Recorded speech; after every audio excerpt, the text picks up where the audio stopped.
वृंदावन की ब्रज भूमि में रहने वाला चंदन अपने माँ बाप का इकलौता बेटा था। दिन भर वो ब्रज की रज में लोट-पोट होता रहता, अपनी सखाओं के साथ ऐन अठखेलियाँ करता, सखाओं के साथ गैया चराने जाता, शाम होने पर यमुना जी में स्नान करके वापस घर आकर माँ बाप के चरण छूकर प्रसादी पाता। यही उसकी दिनचर्या थी। चंदन में धीरे धीरे ठाकुर जी के प्रति सखी भाव जागृत होने लगा। अब वह ठाकुर जी की सखियों की तरह चलता, कभी कभी सर पर चुनरी ओढ़ता और कभी आंखों में काजल लगा लेता। एक दिन उसके मामा, जो कि बनारस शहर में रहने वाले थे, वृंदावन आए। जब उन्होंने चंदन को सखी भाव में देखा तो हैरान होकर चंदन की माँ से बोले कि चंदन तो आपका इकलौता बेटा है, इसको थोड़ा पढ़ा लिखा लो ताकि वह कुछ काबिल बन सके। चंदन के माता पिता उसके मामा की बात सुनकर सोचने लगे कि हाँ, कह तो यह ठीक ही रहा है, और उन्होंने चंदन को उसके मामा के साथ शहर में पढ़ने के लिए भेज दिया। शहर में पहले तो चंदन का मन नहीं लगा, लेकिन धीरे धीरे उसका मन वहाँ लग गया और बड़े अच्छे से पढ़ाई करने लगा। चंदन अब बड़ा होने लगा। चंदन चाहे शहर में रहकर वहाँ रच बस गया था, लेकिन उसके अंदर ब्रज रस कूट कूट कर उसके प्रत्येक रोम रोम में बसा हुआ था, जो कि उसको कभी भी ब्रज से दूरी महसूस नहीं कराता था। इसलिए वह अपने आप को वहाँ अकेला नहीं समझता था, क्योंकि वह अपने अंदर ही पूरे आनंद में रहता था। चंदन की कक्षा में एक छात्रा उसकी सखा बन गई, जिसका नाम ललिता था। ललिता के माता पिता का बचपन में ही स्वर्गवास हो चुका था। वह अपने नाना नानी के साथ रहती थी। वह बहुत ही सीधी सादी लड़की थी। चंदन और ललिता की खूब बनती थी। स्कूल खत्म होने पर दोनों इकट्ठे ही आगे की पढ़ाई के लिए कॉलेज में प्रवेश हुए। वहाँ पर इकट्ठे पढ़े। चंदन की पढ़ाई अब खत्म हो चुकी थी। वह अपने घर वृंदावन धाम जाने के लिए तैयार हुआ तो उसने ललिता चंदन की पढ़ाई अब खत्म हो चुकी थी। वह अपने घर वृंदाधाम जाने के लिए तैयार हुआ तो उसने ललिता को कहा, क्या तुम मेरे साथ वृंदावन धाम चलोगी? तो ललिता ने अपने नाना नानी की आज्ञा लेकर चंदन के साथ जाना स्वीकार कर लिया।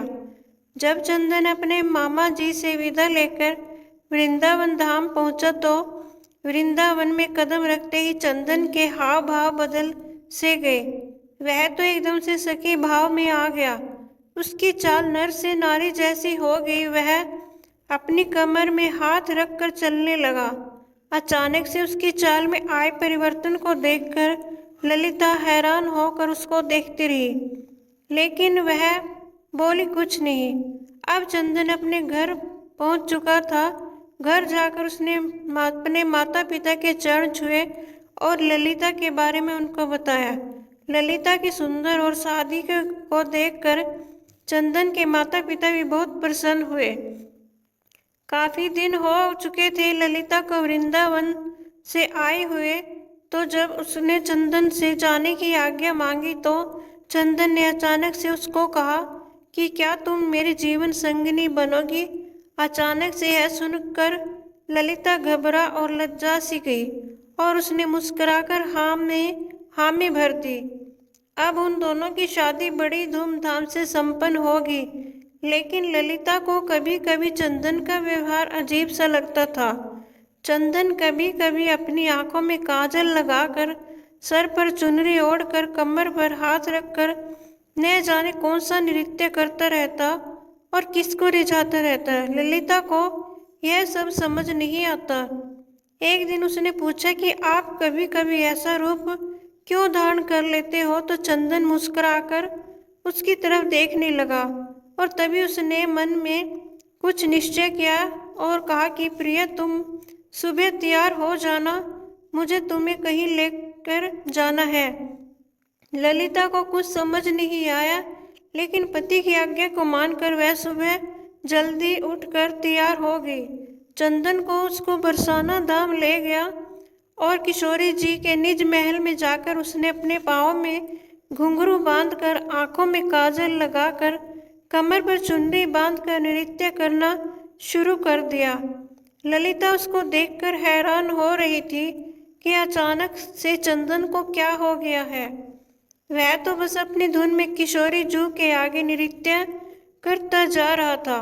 उसका नृत्य इतना मंत्रमुग्ध करने वाला था कि वहां पर आए सभी भक्तजन ठिठक कर उसके नृत्य का आनंद ले रहे थे।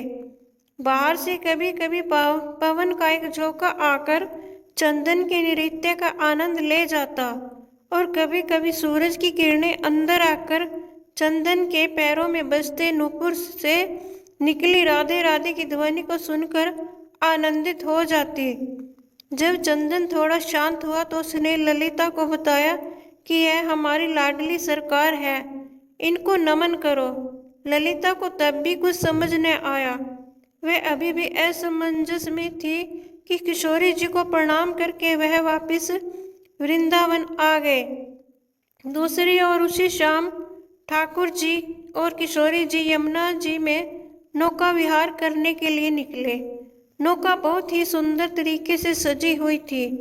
नौका में चारों ओर कमल और मोगरे के फूल लगे हुए थे। नौका में ठाकुर जी और किशोरी जी आमने सामने बैठकर एक दूसरे के रूप रस का पान कर रहे थे और उनके पीछे बैठी एक सखी हाथ में पतवार को लिए नौका को चला रही थी। तभी अचानक से सखी के हाथ से पतवार छूटकर यमुना में चली गई और वो घबरा सी गई और घबराहट के कारण वह अपने पैरों के नाखून से नौका की भूमि को कुरेदने लगी। तभी अचानक से ठाकुर जी का ध्यान पीछे बैठी सखी पर पड़ा और बोले, अरे सखी, इतना घबराई हुई क्यों हो?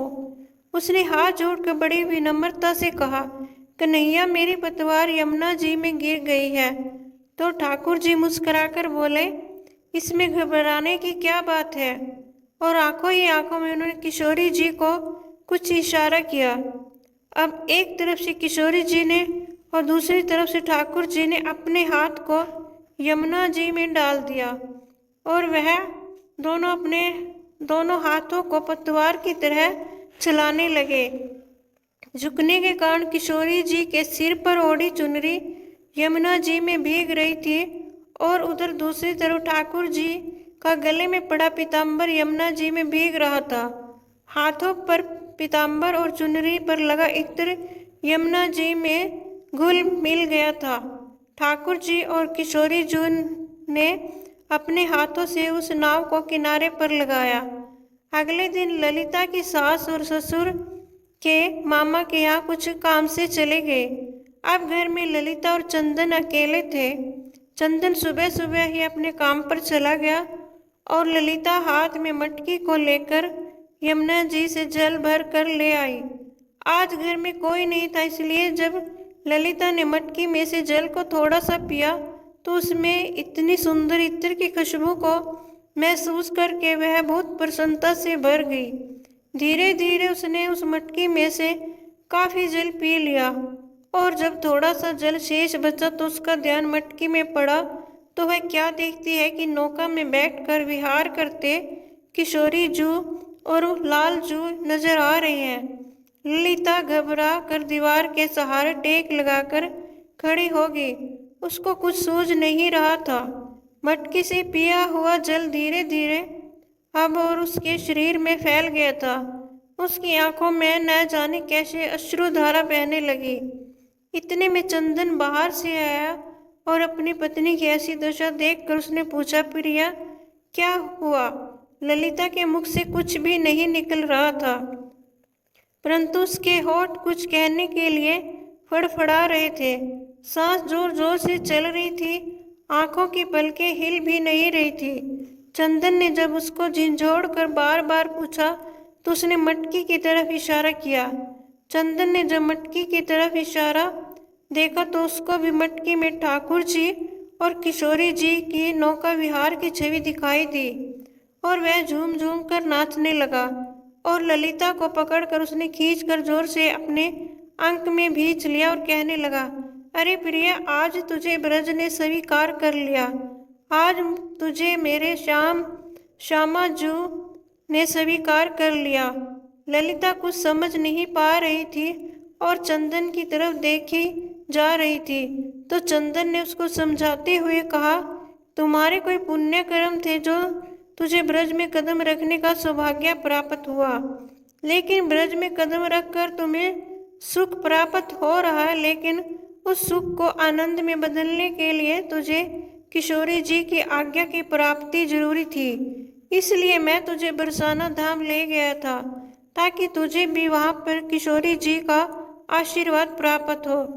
यह उन्हीं की कृपा प्राप्ति है जो आज तुम्हें ठाकुर जी और किशोरी जी के नौका विहार के दर्शन इस मटकी में प्राप्त हुए हैं, क्योंकि आज तुझे ठाकुर जी और किशोरी जी ने अपना लिया है।